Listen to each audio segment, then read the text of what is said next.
नमस्कार। 12 दिसंबर की तारीख है और आज की बड़ी खबरों में राजनीति से लेकर आसमान तक बहुत कुछ हो रहा है। तो चलिए फटाफट से देखते हैं आज की टॉप स्टोरीज। तो आज हम क्या क्या देखने वाले हैं। सबसे पहले देश की सियासी हलचल पर नजर डालेंगे, फिर किसानों के लिए एक बहुत अच्छी पहल हुई है उसकी बात करेंगे। इसके बाद जाहिर है खेल और दुनिया की खबरें भी हैं, और आखिर में एक ऐसी चीज के बारे में बात करेंगे जो आसमान में हो रही है और जिसे बिल्कुल भी मिस नहीं करना चाहिए। तो चलिए सबसे पहले चलते हैं राजनीति की दुनिया में और देखते हैं कि आज देश में क्या बड़ा हुआ।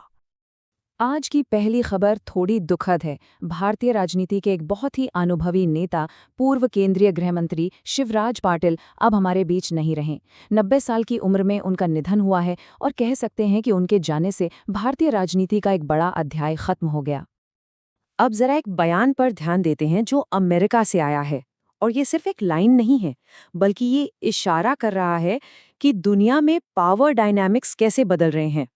इस एक लाइन ने ना एक नई बहस छेड़ दी है कि क्या वाकई दुनिया के समीकरण बदल रहे हैं और इसमें भारत का रोल कितना कितना ज्यादा जरूरी हो गया है। उधर दिल्ली में संसद का विंटर सेशन पूरे जोर शोर से चल रहा है। आज भी हाउस में देश के बड़े बड़े मुद्दों पर जोरदार बहस देखने को मिली। और यही तो डेमोक्रेसी की खूबसूरती है ना, जहां हर मुद्दे पर पक्ष और विपक्ष अपनी अपनी बात रखते हैं। चलिए अब सियासत से थोड़ा हटते हैं और एक बहुत ही पॉजिटिव खबर की तरफ चलते हैं। ये खबर सीधे हमारे अन्नदाताओं यानी किसानों से जुड़ी है। तो उत्तर प्रदेश के किसानों के लिए एक बहुत बड़ी और अच्छी खबर है। किसान पाठशाला नाम का एक प्रोग्राम आज से शुरू हो गया है, जिसे खुद मुख्यमंत्री ने लॉन्च किया है। और ये कोई एक दो दिन का इवेंट नहीं है, ये पूरे प्रदेश में चलेगा 29 दिसंबर तक। तो सवाल ये है कि ये किसान पाठशाला है क्या और इसका मकसद क्या है। देखिए, आसान शब्दों में समझे तो ये किसानों को खेती के पुराने तरीकों से निकालकर नई टेक्नोलॉजी सिखाने की एक बड़ी कोशिश है। मतलब गोल एकदम क्लियर है, किसानों की स्किल बढ़े, उन्हें मॉडर्न जानकारी मिले और जाहिर है उनकी आमदनी भी बढ़े। ठीक है, तो अब बारी है स्पोर्ट्स और दुनिया की कुछ और हलचल पर नजर डालने की। क्रिकेट से लेकर ग्लोबल पॉलिटिक्स तक देखते हैं क्या चल रहा है। क्रिकेट लवर्स के लिए एक बड़ी अपडेट है। भारत और साउथ अफ्रीका के बीच जो T20 सीरीज चल रही है ना, वो अब 1-1 से बराबर हो गई है। जी हाँ, साउथ अफ्रीका ने दूसरा मैच जीत लिया है और सीरीज को एकदम रोमांचक बना दिया है। अब तो सारा फैसला आखिरी मैच में ही होगा। अब जरा इंटरनेशनल पॉलिटिक्स की तरफ चलते हैं। रूस यूक्रेन कॉन्फ्लिक्ट को लेकर क्रेमलिन की तरफ से एक बहुत बड़ा बयान आया है।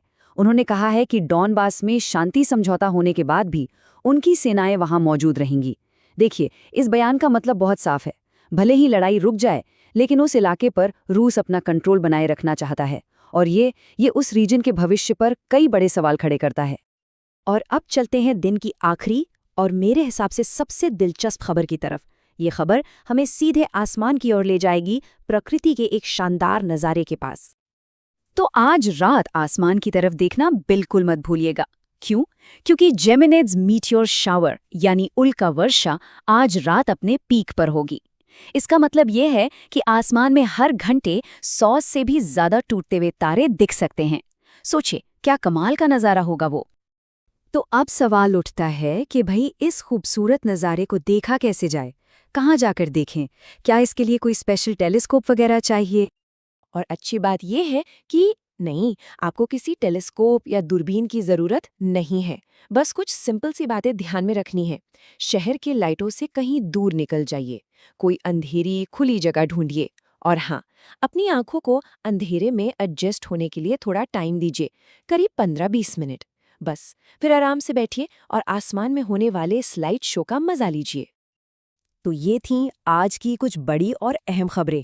अब जाते जाते एक सवाल दिमाग में आता है कि आज हमने जिन भी खबरों की बात की, चाहे वो राजनीति के बदलाव हों, किसानों के लिए नई स्कीम हो, दुनिया के बदलते रिश्ते हों, या फिर प्रकृति का ये अद्भुत नज़ारा, इन सब में से कौन सी खबर है जिसका असर हमारे आने वाले कल पर सबसे ज़्यादा पड़ सकता है?